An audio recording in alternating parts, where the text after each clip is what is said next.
Good afternoon, and thanks for tuning in to this week's Credit Law Center's Credit Corner. An interesting topic for this week, and that is does FICO have a monopoly? Well, our awesome Senator Josh Hawley from Missouri definitely thinks so. This is the second time he's urging the Department of Justice to look into FICO for anti competitive actions. And inside of that, man, you guys as originators and even consumers are going to understand the cost of the amount of increase in credit report cost over the last several years has been incredible.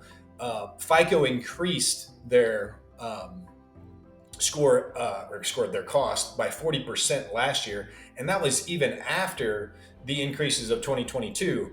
So you go back in the last 5 years, you're looking at a credit report cost for a 3B as an originator around that 16 to 20, 24, kind of based on your volume and what you're buying, but anywhere from 16 to $24 5 to 6 years ago. And now you're looking at the average is around 100 for a 3B. So the cost of everything has went up, but not at the pace this has.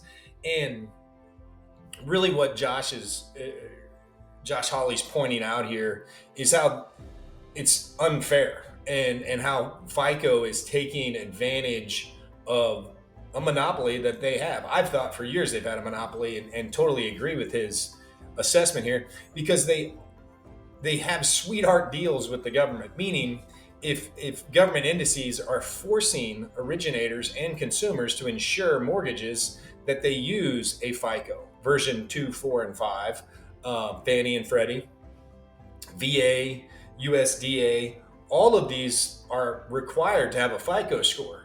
And now, in order to access those, you have to use. So, as a lender, you only use and only know FICO. There is companies out there that can compete. There was a lot of legislation that's been pushed back and timelines of that of introducing the Vantage score into the process, which was going to add some competitiveness to the industry, which has been put on hold.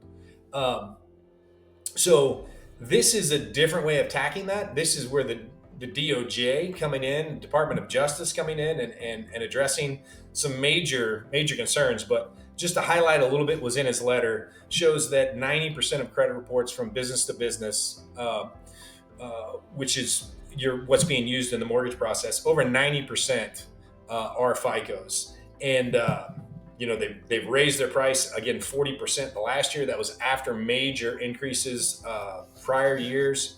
Found it interesting that FICO's stock is up over 455% over that same time span. And then he really criticized the sweetheart deals that they're getting and taking advantage of by the government requiring that and no competition in that situation. So raising their prices can do that. It's not just FICO that's raised their prices. Some of the 3B providers have as well, with no real fundamental change in the market. They're using scoring models that are 15 and 20 years old. So kind of crazy. But again, this isn't the first time they've had those increases in 2022. The amount of that increase isn't connected to any major change that was or didn't happen. So exciting to see this. Hopefully they really go after them and drag down the prices of these, make it more competitive by adding in a new product and or advancing the industry forward with bringing in some competition, which would be Vantage. But keep an eye on this. We'll see what happens if the DOJ, this is the second time he's went to the DOJ, first time with this administration, but hopefully we get some relief and we can get those cost of credit reports down for originators and for consumers. So if you have any questions on this or anything in regards to credit reports and any help needed, please reach out. We'd love to help you guys, you the originator or even the consumers, on helping improve credit scores and help get people mortgage ready. It's what we do. So have a great week, and we'll see you next time.